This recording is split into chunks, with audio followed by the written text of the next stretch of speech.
Assalamualaikum warahmatullahi wabarakatuh. Salam sejahtera bagi kita semua. Perkenalkan, saya Rifali Sidabutar, salah seorang dosen dari program studi S1 Teknik Kimia Fakultas Teknik Universitas Sumatera Utara.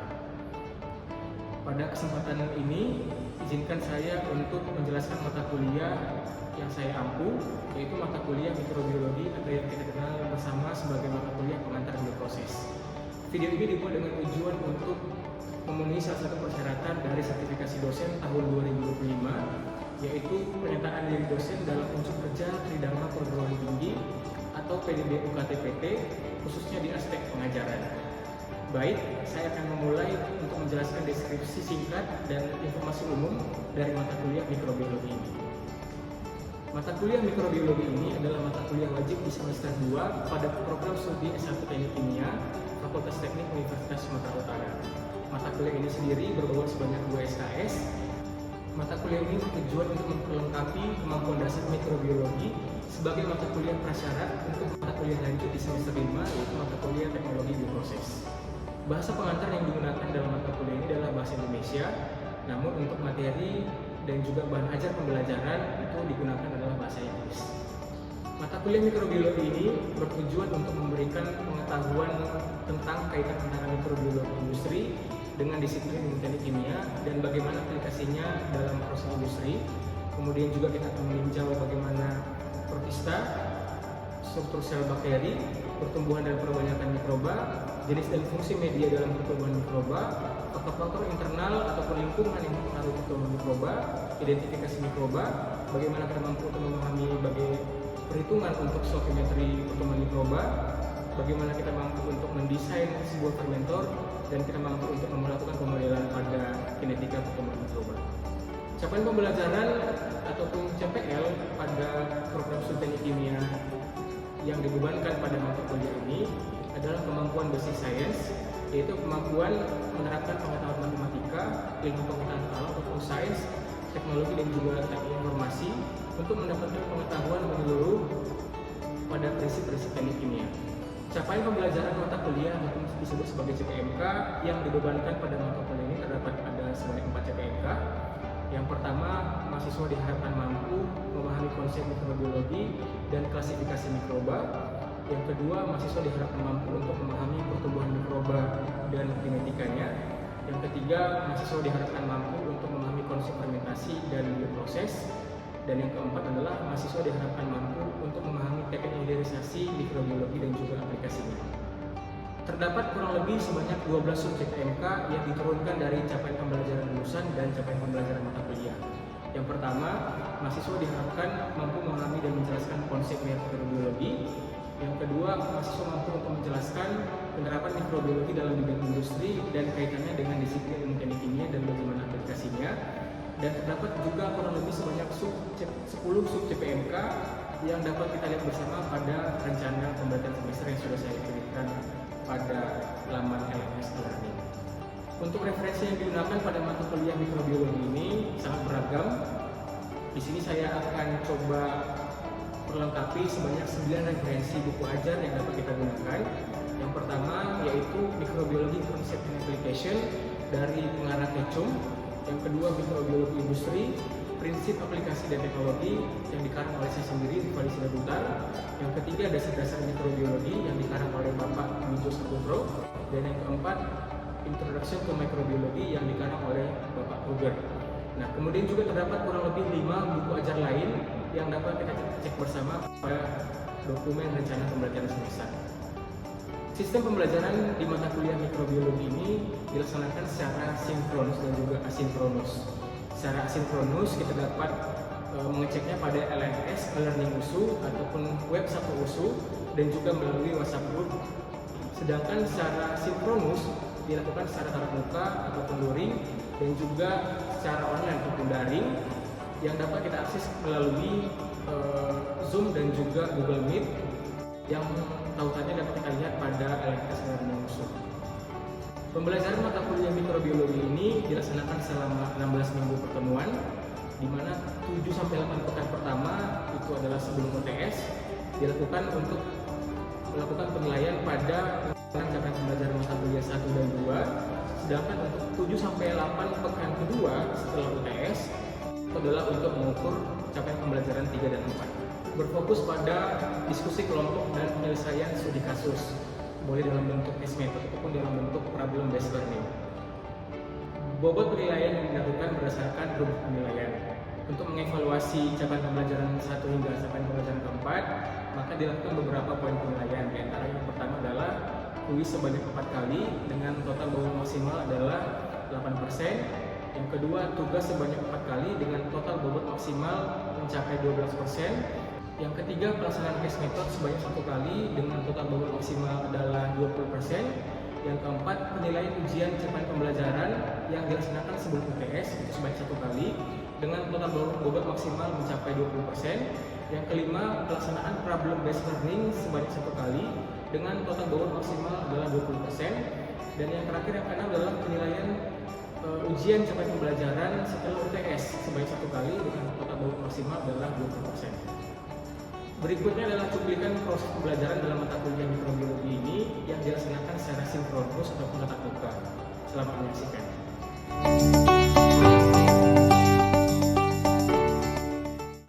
Baik, selamat siang dan selamat sejahtera semua. Ya, perkenalkan, nama saya Rifali Sidabuta. Saya adalah dosen teknik kimia di Universitas Kota Utara, di mana pada hari ini kita akan masuk ke mata kuliah di semester kedua ini, ya, yaitu mata kuliah mikrobiologi atau dikenal sebagai pengantar bioproses. Ya, jadi sebagaimana kita ketahui bersama, mata kuliah ini merupakan mata kuliah basic science dan kimia musuh, yang dimana ada beberapa mata kuliah lain yang mengikuti seperti kalkulus, kemudian pengantar dari kimia, dan juga ada mata kuliah fisika dasar. Ya, nah, kenapa saya sampaikan di sini adalah pengantar bioproses? Karena pada kurikulum sebelumnya, mata kuliah ini diberikan nama pengantar bioproses karena merupakan bagian awal dari mata kuliah yang di atasnya, atau dikenal sebagai mata kuliah teknologi bioproses. Oke, kemudian pada mata kuliah hari ini kita akan menggunakan 3 jenis buku. Ya. Yang pertama adalah buku yang kita adopsi dari Amerika, yaitu metodologi konsep dan juga ada yang dari Indonesia, dasar-dasar mikrobiologi dari Profesor Dwi Sudyo Saputro, dan yang ketiga adalah buku yang saya tulis sendiri, yaitu dengan judul Mikrobiologi Industri, Prinsip Aplikasi dan Teknologi. Ini semua bisa kalian cek di website, dan spesial untuk ini silahkan nanti dilihat di masing-masing sudah saya kirimkan. Ya. Oke, yang pertama sebelum kita masuk ke aplikasi bioproses, kita harus memahami apa pengertian dari bioproses itu sendiri. Ya, jadi mungkin beberapa dari kalian sudah paham apa itu bioproses. Ya, kalau kita lihat di kampus-kampus lain di Indonesia, untuk nama bioproses sendiri sudah diadopsi menjadi sebuah program studi. Ya, ada yang tahu kampus mana yang merasakan program studi bioproses?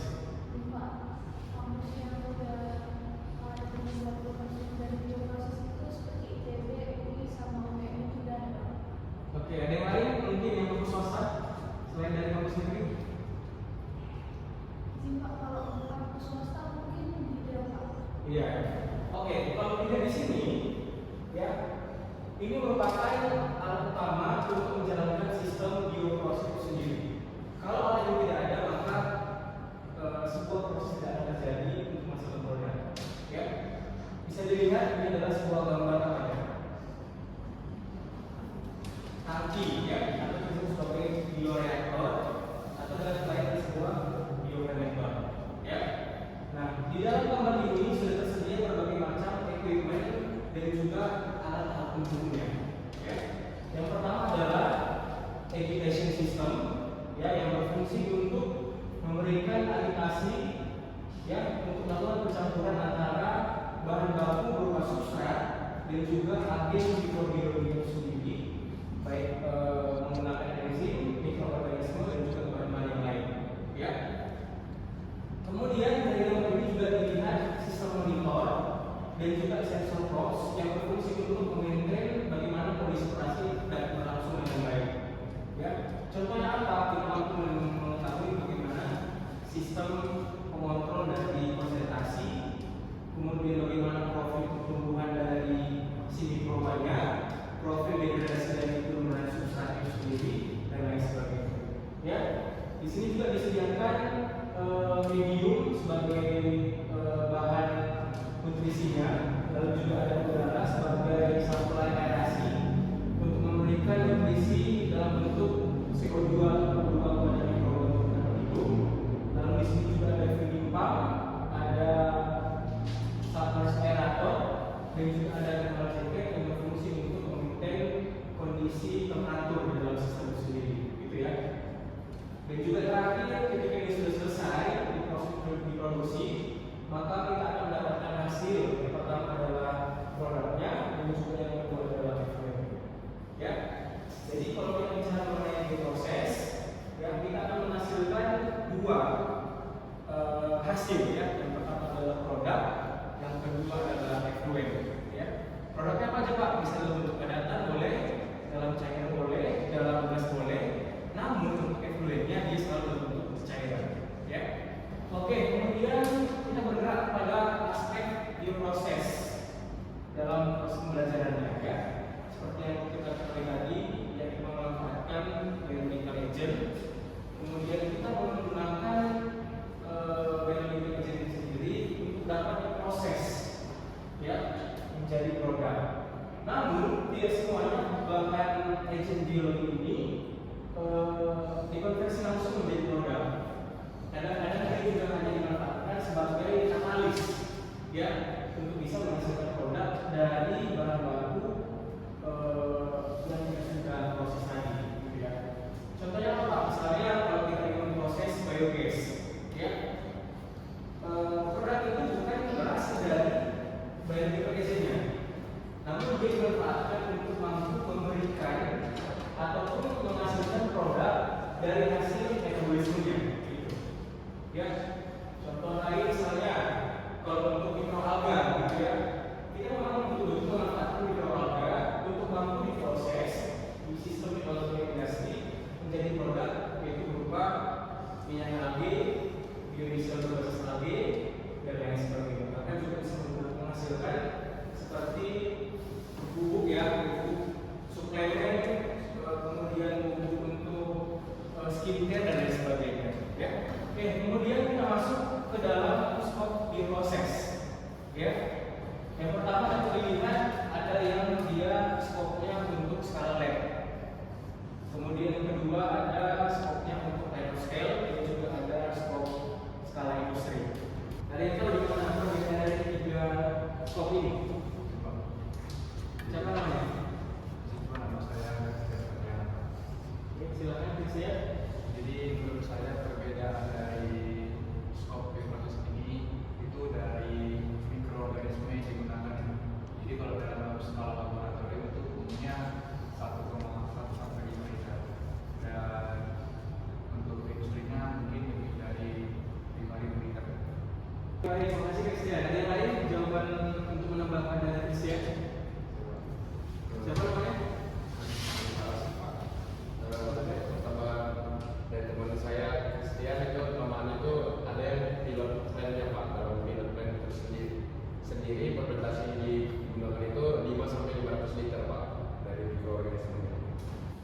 Oke, terima kasih Habib. Dan jadi benar si Habib ada tiga. Yang pertama adalah laboratorium scale, yaitu dengan kapasitas 1 sampai 5 liter. Kemudian pilot scale dengan kapasitas 5 sampai 500 liter. Dan juga yang terakhir adalah industrial scale dengan kapasitas 500 sampai 5.000 liter. Ya. Namun secara industrial, ya, kita juga mengenal satu scale lagi sebelum masuk ke dalam tahap industrial scale, ya, yaitu adalah demonstration scale, ya, ataupun demonstration plan. Nah, skala ini sebetulnya adalah skala yang paling aman untuk dikerjakan ataupun diaplikasikan pada industri-industri kecil hingga industri startup. Misalnya kalau kalian pernah dengar industri efisienis yang berupa ini, itu mereka mulai dari sistem yang demonstration scale. Ya, jadi dua kemungkinan antara berhasil dan gagal. Itu mereka gagal. Jadi yang selanjutnya adalah estimasi. Ya, mereka memanfaatkan dari sekitar 500 hingga 1000 liter kapasitas kerjanya. Ya. Oke, kemudian kita masuk ke performa dari bioproses. Pertama kali kamu harus paham dulu identifikasi setiap produk, substrat dan juga intermediate. Contohnya misalnya untuk substrat itu apakah dia substrat yang non toksik atau toksik gitu ya. Kemudian juga apakah substratnya itu kamu gunakan adalah yang kaya akan bahan-bahan biomas seperti COD, BOD dan juga kaya akan vitamin ya dan bahan-bahan mineral lainnya. Serta juga kamu harus paham apa produk intermediate yang dihasilkan. Ya, contohnya kalau ingin memproduksi biogas sebagai produk utama, kita juga mendapatkan side produk intermediate-nya berupa apa? Berupa effluent ya, berupa effluent berasal dari reaktor tersebut. Ya. Nah, kemudian ketika kamu sudah mengidentifikasi ketiga unsur ini, maka kamu mengenal tujuan kamu nanti yang kemana. Ya.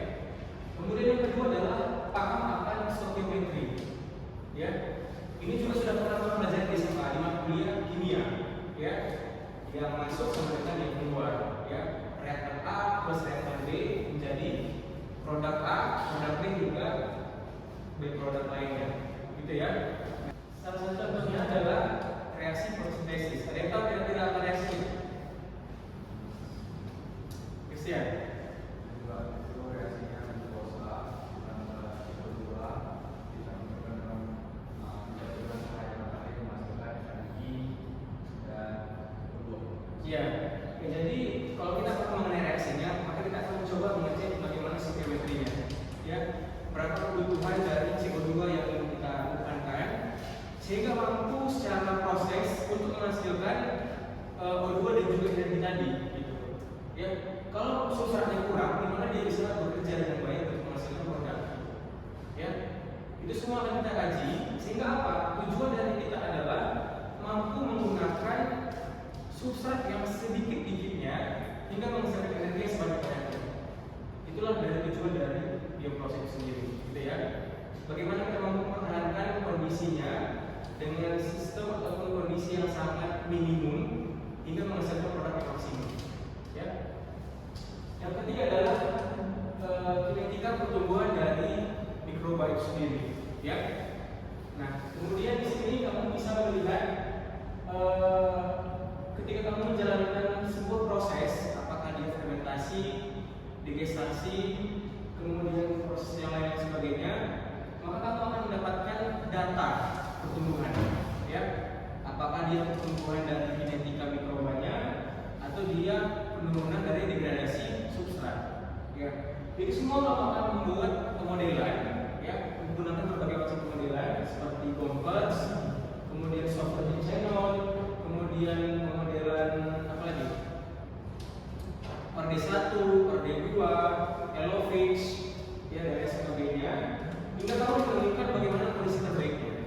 Ya, misalnya kamu mendapatkan pemodelan Goldberg yang terbaik pada kondisi fermentasi biogas, maka kamu akan mencoba mengolah data itu sendiri hingga mendapatkan persamaan-persamaan yang dinilai mampu untuk mereplikasi dan membentuk suatu rancangan terakhir di tahap keempat, yaitu desain dari reaktor.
kemudian dan juga buku tadi yang sudah saya jelaskan.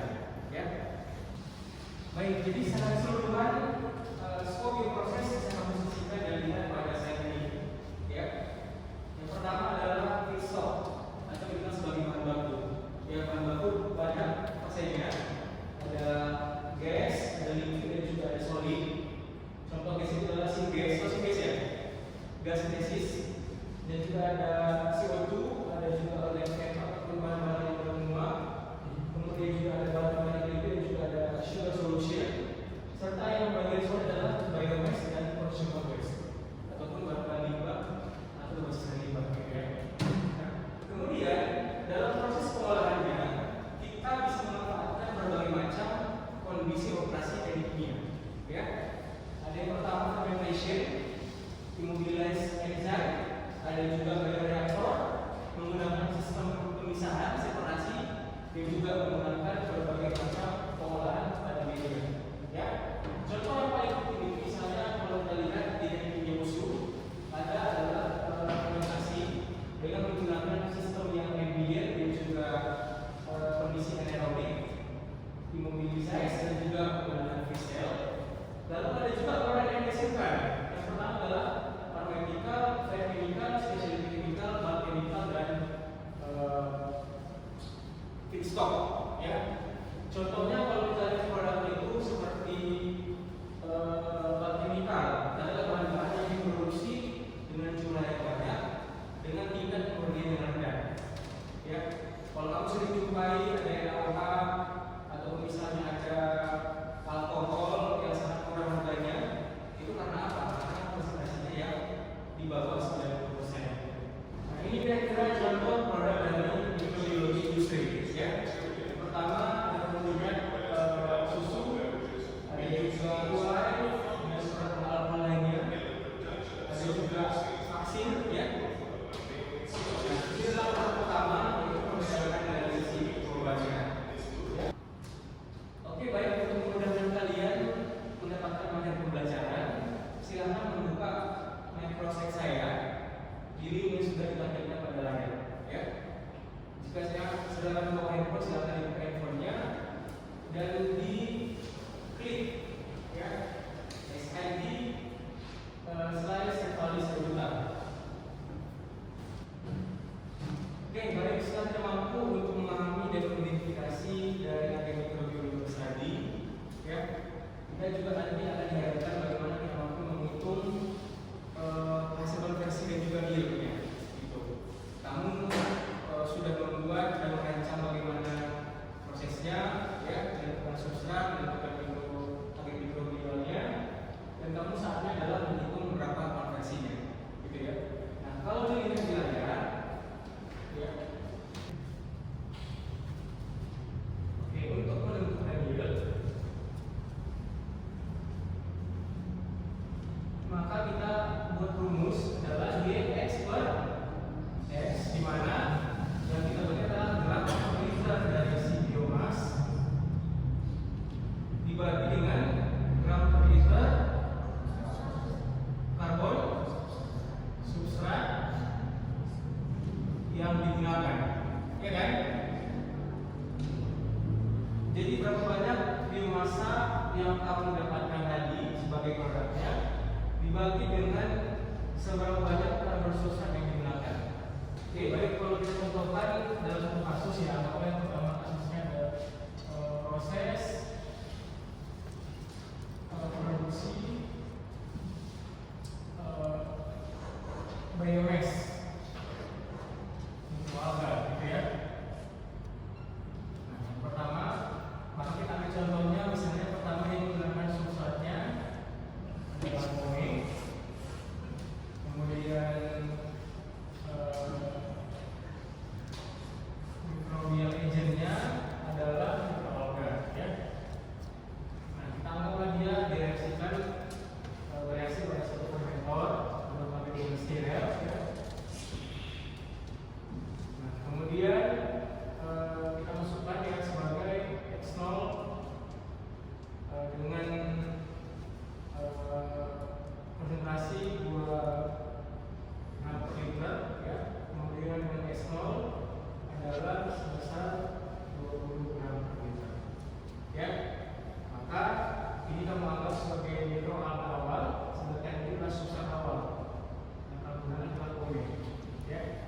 dioperasikan pada suatu tahap implementasi, ya, di mana T adalah kurang lebih selama 48 hari. Ya. Kemudian setelah itu kamu menghasilkan presentasi akhir sebagai S1, ya, yaitu kurang lebih sebanyak 20 ml. Ya, kemudian dia juga X0 dia sebesar 10 mg/liter. Maka kamu tinggal menghitung berapa konversi yield yang dihasilkan, ya. Contohnya untuk biomasanya dia menjadi 18 gram/liter, ya kan? Pengurangan dari 10,2. Sedangkan untuk karbon substrat yang digunakan itu adalah 10 gram/liter. Berapa hasilnya? 1,8 gram/liter lah produk yang dihasilkan pada proses ini. Jadi 1,8 gram lah diperoleh biomas keringnya tadi per 1 liter cairan. Ya. Nah, begitu nanti juga jika kamu ingin menghasilkan produk lanjutan dari biomas ini, apa produk lanjutannya? Adalah minyak alge. Ya kan? Maka kamu tinggal menggunakan perhitungan yang kedua, yaitu YP per X. Gram per liter dari result produknya. Anggaplah nanti misalnya dari sini kalau ingin menghasilkan produk itu tinggal sebesar 0,9 gram per liter lah hasilnya. Ya, dibagi dengan gram per liter biomas form per 1,8. Berapa sih? Setengah 0,5 gram per liter lah. Y X per S nya gitu. Y per S. Inilah dia produksinya akhirnya. Dari yang awalnya itu adalah 20 mg per liter, 20 gram per liter, itu menjadi hasilnya adalah 0,5 gram per liter minyak tadi. Ya. Gitu kira-kira. Oke, baik, demikian untuk materi kita pertama hari ini. Ya. Jadi minggu depan kita masuk ke pertemuan kedua dengan topiknya adalah pertama bagaimana cara mengontrol pertumbuhan mikroba. Ya. Yang kedua, mampu memahami bagaimana mengontrol pertumbuhan mikroba, ya, dengan cara menghancurkan struktur dari permukaan selnya. Dan juga yang ketiga adalah mampu memahami bagaimana efisiensi dari pemanasan, sterilisasi kering dan juga basah. Itu juga merupakan bagian dari tahapan pengendalian pertumbuhan mikroba. Dan yang keempat, kita mampu memahami bagaimana pertumbuhan mikroba. Ya. Oke, baik. Jika tidak ada pertanyaan lagi, saya akhiri pertemuan kita hari ini. Selamat siang dan terima kasih. Demikian deskripsi singkat dan informasi umum serta cuplikan proses pembelajaran yang saya ampu pada mata kuliah mikrobiologi ini. Saya mengucapkan terima kasih banyak kepada seluruh tim penilai dan juga tim panitia pada sertifikasi dosen tahun 2025 ini, terkhususnya dari Direktorat Sumber Daya Kementerian Pendidikan Tinggi, Sains dan Teknologi, dan juga dari Universitas Sumatera Utara, serta teman-teman rekan sejawat, atasan, dan juga rekan-rekan mahasiswa. Demikian yang dapat saya sampaikan. Saya mohon maaf atas segala kekurangan yang terjadi selama pengambilan dokumentasi ini. Saya akhiri. Assalamualaikum warahmatullahi wabarakatuh. Salam sejahtera untuk kita semua. Salam sehat dan terima kasih.